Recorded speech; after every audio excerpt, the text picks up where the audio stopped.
Hello दोस्तों, कैसे आप सभी। मैं हूं आपका दोस्त प्रदीप एंड स्वागत करता हूं गिरी ट्यूटोरियल के इस प्लेटफॉर्म पे। गाइस, सेकंड सेमेस्टर से रिलेटेड बहुत सारी बातें करने वाले जिससे आपको बहुत ज्यादा हेल्प होगा ये सेकंड सेमेस्टर के लिए। बट गाइस, कुछ चीजें मुझे आप लोगों से जाननी है। सबसे पहली बात तो गाइस, आप सभी में से बहुत सारे ऐसे बच्चे होंगे जिनके स्कूल स्टार्ट हो गए होंगे और कुछ बच्चों के स्कूल अभी स्टार्ट होने बाकी होंगे। तो गाइस, एक चीज आप लोगों से मुझे चाहिए कि सेमेस्टर 1 के अंदर आपको 9th स्टैंडर्ड के अंदर कौन सा ऐसा सब्जेक्ट था जो सबसे ज्यादा डिफिकल्ट लगा। जो भी डिफिकल्ट लगा कमेंट बॉक्स में जरूर लिखना। मैं उन चीजों को एनालाइज करके उससे रिलेटेड वो चीजें लाऊंगा जिससे वो सब्जेक्ट आप लोगों के लिए बहुत ज्यादा सिंपल हो जाएगा। मैं बता रहा हूं, बहुत सालों पहले 9th स्टैंडर्ड के बच्चे कंटिन्यू मैसेज करते रहते थे, sir 10th standard, 11th standard, 12th standard, engineering आप सभी जगह ध्यान देते हो सर। क्या सर, और हमें साइंस में बहुत ज्यादा प्रॉब्लम हो रहा है। इसीलिए फिर इसके साइंस का मैंने एक ऐसा स्पेशल वीडियो बनाया जिसके बाद साइंस लोगों के लिए बहुत ज्यादा सिंपल हो गया। जिन बच्चों ने साइंस का मेरा वीडियो देखा होगा उनके लिए साइंस मतलब सर ये क्या है, तो एक झटके में खत्म हो जा रहा है। और एक चीज और गाइस, सेकेंड सेमेस्टर का A to Z पूरा का पूरा सिलेबस कंप्लीट है।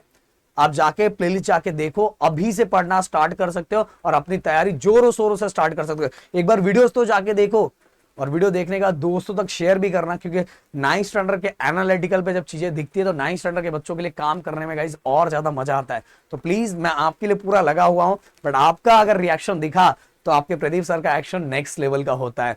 तो गाइज, आप इस वीडियो के अंदर हम तो बहुत सारी बातें करने वाले हैं और साथ में गाइज मैं आप सभी के लिए सब्जेक्ट वाइज बहुत सारी चीजें लाने का प्लान कर रहा हूं। तो इस वीडियो में टारगेट लाइक मैं 400 रखता हूं। अगर वो चीजें पूरा होता है तो मैं आपके कमेंट को एनालाइज करके एक स्पेशल वीडियो जो भी सब्जेक्ट आपको डिफिकल्ट लगता है उससे रिलेटेड लाऊंगा। वो सब्जेक्ट बहुत ज्यादा सिंपल हो जाएगा, बहुत ज्यादा सिंपल हो जाएगा। एंड नए हो तो प्लीज चैनल को सब्सक्राइब जरूर करना एंड शेयर जरूर करना। एंड डिस्क्रिप्शन में गाइस टेलीग्राम का लिंक दिया है, उसको ज्वाइन कर लेना। और 9th स्टैंडर्ड के बच्चों, अपना पूरा पावर दिखा दो जिससे यूट्यूब के एनालिटिकल पे मुझे आप लोग का सपोर्ट दिखे, जिससे मैं पूरी टीम को आप लोगों के लिए खड़ा कर दूं। तो गाइस, बात करते हैं 9th स्टैंडर्ड में। ये सब्जेक्ट आपके सामने है, जैसे आपको दिखाई दे रहा है। तीनों लैंग्वेजेस हो गए, साइंस हो गया, अलजेब्रा हो गया, ज्योमेट्री हो गया, देन का हिस्ट्री एंड पॉलिटिकल साइंस हो गया, ज्योग्राफी हो गया, मतलब एसएसटी का पूरा पार्ट। अब गाइस, बहुत सारे बच्चों को तो हर सब, किसी को लैंग्वेजेस में प्रॉब्लम है, किसी को अलजेब्रा में प्रॉब्लम है, किसी को ज्योमेट्री में प्रॉब्लम है, किसी को एसएसटी में प्रॉब्लम है। तो बहुत सारी चीजें हम हर मुद्दों पे बात करने वाले। सबसे पहले, ये जो सेमेस्टर है, इस सेमेस्टर के अंदर गाइस आपका सेकेंड यूनिट टेस्ट होगा, साथ में फाइनल सेमेस्टर एग्जाम भी होगा।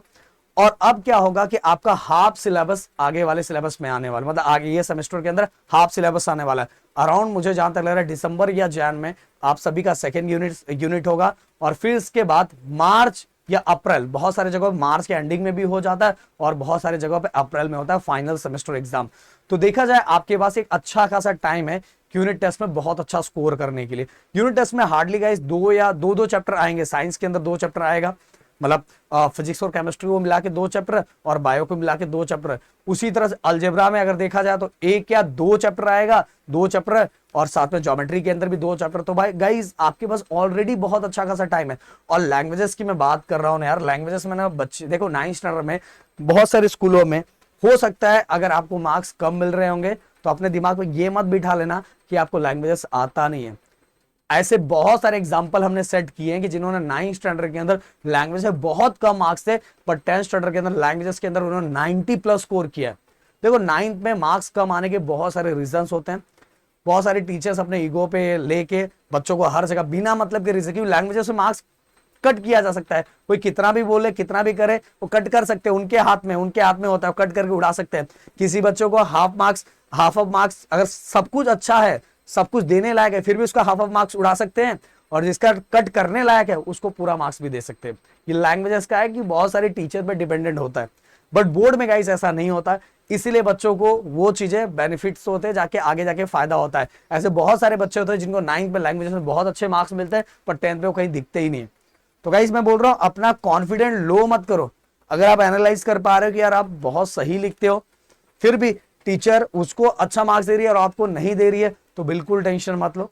आपको पता है कि आप सही हो, तो अगले साल आपका सब कुछ सही हो जाएगा। इतने साल मुझे मेरे ऑफलाइन को हो गया, यूट्यूब पे पढ़ाते हो गया, तो गाइस ये जो चीजें रख रहा हूं ना, इसमें हो सकता है बहुत सारे बच्चे को रिलेट कर पाए। और ये मैंने देखा है बहुत सारे जगहों पे ऐसा होता है जो कि नहीं होना चाहिए। आपके साथ भी होता है तो प्लीज कमेंट बॉक्स में लिखना जरूर। और मैं पहुंचाऊंगा नहीं आपके स्कूलों तक, टेंशन मत लो।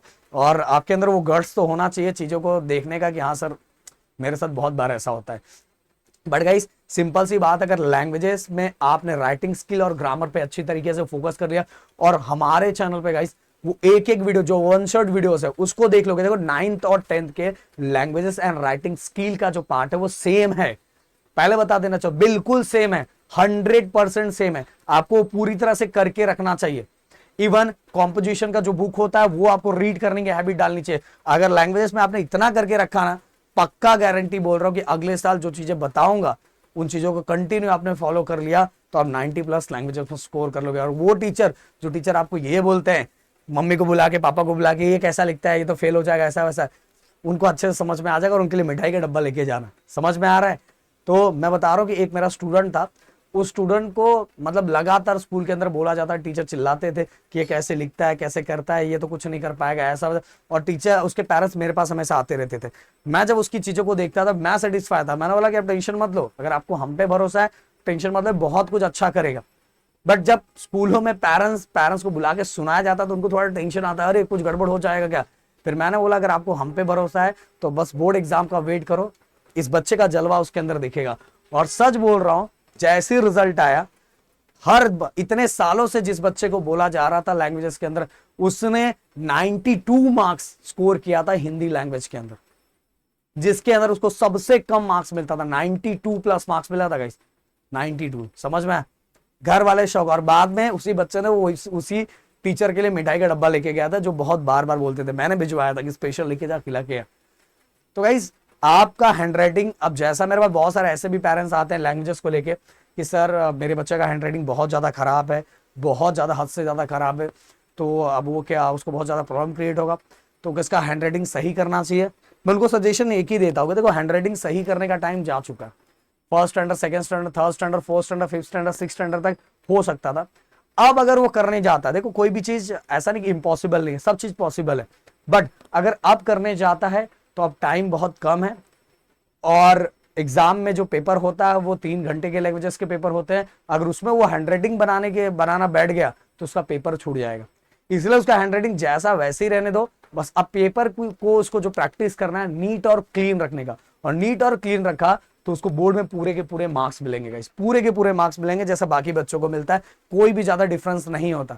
और फाइनली गाइस ये सभी चीजें दिखी, उस बच्चे को भी उसके हैंडराइटिंग के लिए बोला जाता था, तो हो सकता है आप में से भी, तो अपना पेपर को नीट और क्लीन रखने का ट्राई करो, ये मेरा सजेशन है। इसके बाद गाइस एक एक करके हम बातें करेंगे। आप देखो ये आपका अलजेब्रा हो गया, शायद आपको दिख रहा होगा, नहीं दिख रहा, मुझे नहीं पता, दिख रहा है। तो यहां देखो बहुत सारे जगहों पे 4th से स्टार्ट होगा, बहुत सारे जगह 5th से स्टार्ट होगा। और क्योंकि देखो 9th में कैसा होता है, वो अपनी मर्जी चलाई जाती है, जबकि रूल होता है कि आधा कर दिया जाए और आधा अपने पर। बहुत सारे जगह अपने जगह पे सही चलता है, अपनी मर्जी से ही चलता है। तो अब तो रूल वाइज तो 3rd चैप्टर तक आना चाहिए था, क्योंकि नीचे के चैप्टर बहुत ज्यादा सिंपल है और इस बार दिवाली भी बहुत पहले था, इसीलिए 3rd तक आना चाहिए था और आगे 2nd सेमेस्टर में देना चाहिए। पर बहुत सारे जगहों पर 4th चैप्टर तक भी दे दिया गया है। तो 4th, 5th, 6th और 7th, अगर रेशियो एंड प्रोपोर्शन की बात करेंगे, जिसका नहीं हुआ है, जिसके 2nd सेमेस्टर में आने वाले हैं, तो भाई मेरा एक वीडियो देख लो, मजा आ जाएगा आपको, बहुत सिंपल तरीके से समझ में आ जाएगा।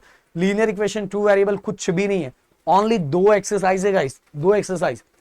वो दोनों एक्सरसाइज का वीडियो आराम से आप आज ही करके कंप्लीट करके लीनियर इक्वेशन कंप्लीट कर सकते हो। फाइनेंशियल प्लानिंग अगर मैं आपको बताना चाहूं तो इसके अंदर भी 2 ही एक्सरसाइज और एक ही बड़ा क्वेश्चन है, जिसके आने के चांसेस ना के बराबर होते। समझ आया? फिर इसके बाद गाइस ये देखो एक चीज और बताना चाहूंगा, 5th chapter, 6th chapter, 7th chapter, ये जो सेम नाम दिखाई दे रहा है ना, ये सेम टू सेम नेम आपको 10th स्टैंडर्ड के अंदर भी दिखाई देगा अलजेब्रा के अंदर। लीनियर इक्वेशन 2 वेरिएबल, ये आपका 10th स्टैंडर्ड का पहला चैप्टर है। देन इसके बाद जो आपका फाइनेंशियल प्लानिंग है, ये आपका 4th चैप्टर है और यहाँ आपको 6th चैप्टर दिया हुआ है।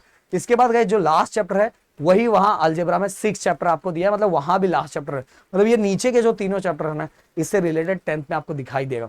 बट गाइस ये दोनों तो अगर कुछ भी नहीं होगा तो भी टेंशन नहीं, बहुत सिंपल तरीके से कर सकते हो। लीनियर इक्वेशन 2 वेरिएबल को मतलब ज्यादा अच्छी तरीके से समझो, क्योंकि 10th स्टैंडर्ड के अंदर जो पहला एक्सरसाइज है जो अभी आप सीखोगे वही सेम टू सेम है, वही सेम टू सेम है। अब गाइस ज्योमेट्री का भी सेम, ज्योमेट्री का भी सेम। अब बहुत सारे जगहों पे अगर देखा जाए तो देखो टोटल मिला के इसमें 9 चैप्टर है, तो कुछ जगहों पे 4th और 5th चैप्टर तक भी आया हुआ है, कुछ जगहों फोर्थ और फिफ्थ चैप्टर तक भी आया हुआ है। तो अब आपके पास नीचे के जो चैप्टर बचे हुए फिफ्थ से, फिफ्थ, सिक्स, 7, 8, 9, मैं बताना चाहूंगा आपके यूनिट टेस्ट में एटलीस्ट कम से कम 2 चैप्टर तो आने वाले हैं।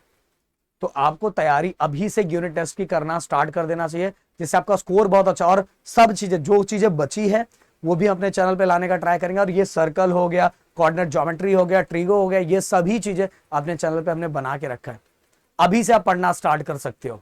इसके बाद गाइस अगर मैं साइंस की बात करूं, जैसे इसके अंदर फिजिक्स, केमिस्ट्री, मैं थोड़ा इसको बड़ा कर दूं, ओके। अब देखो जनरली हम बात करेंगे तो हमारा फिजिक्स और केमिस्ट्री का जो पार्ट है वो एसिड, बेसिस एंड सॉल्ट, यहां तक आया होगा आपके एग्जाम में। अब यहां मतलब अब जो आने वाला है वो अपना, हाँ, 11 से आएगा, 11, 12, 13, 14, ये reflection of light, study of sound, carbon an important element, substance common use, ये आपका हो गया ये वाला। देखो ये 11, 12, 13, 14 ये आपका हो गया फिजिक्स और केमिस्ट्री का पार्ट। और ये पार्ट मैं बोल रहा हूँ ये हफ्ते में ही खत्म कर सकते हो। मैंने बहुत सिंपल तरीके से करवाया, हद से ज्यादा सिंपल तरीके से। एक बार आप जाके दे देखो, बहुत सारे बच्चे देखना स्टार्ट कर दे, क्योंकि कमेंट आता है तो मुझे पता चलता है। रिफ्लेक्शन ऑफ लाइट, सबसे पहले जाके रिफ्लेक्शन ऑफ लाइट देखो। आप रिफ्लेक्शन ऑफ लाइट देखोगे ना, आगे के चैप्टर का आप खुद देखना स्टार्ट कर दोगे, बोलोगे सर आपने बहुत, आप आगे के जो चैप्टर है ना, मैं बोल रहा हूँ जो फर्स्ट सेमेस्टर में साइंस के जो चैप्टर थे ना फिजिक्स और केमिस्ट्री के, उससे कई गुना ज्यादा सिंपल सेकेंड सेमेस्टर में। ये चीजें मैंने प्रूफ करके दी है। तो गाइस आप आराम से सेकंड सेमेस्टर निकाल सकते हो। और बाकी जो बायो का पार्ट है, बायो की कुछ चीजें बची है, अगर आप लोग का रिएक्शन मुझे दिखा इस सेमेस्टर वाले बच्चों का, तो बायो के जो पार्ट है उस पर भी फटाफट हम काम करके आपको पहुंचा देंगे चीजें।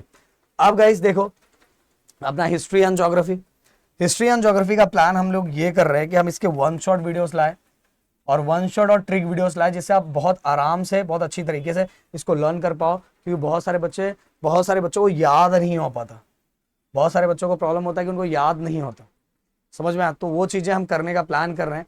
और साथ में गाइस लैंग्वेजेस के बारे में मैंने ऑलरेडी आपको बता दिया कि राइटिंग स्किल, ग्रामर, जो सेम 10th स्टैंडर्ड का है वही ना ही। अगर आपके उस थंबनेल पे 10th स्टैंडर्ड नहीं लिखा हुआ है, मतलब यूट्यूब के जो हमारे गिरी डोलो के थंबनेल पे अगर 10th स्टैंडर्ड लिखा है पर वो राइटिंग स्किल है, तो भाई वो आपके लिए भी है। याद रखो ये मेरी बात, writing skill and grammar same 9th और 10th का सेम है। अब गाइस देखो इस सेमेस्टर में हो सकता है बहुत सारे बच्चों के ऊपर सूली भी लटक रही होगी, बहुत सारे बच्चों को फेल होने का डर होगा। तो मेरे दोस्त अगर आपको अच्छा स्कोर करना है तो आपके लिए सेमेस्टर बहुत इंपॉर्टेंट है।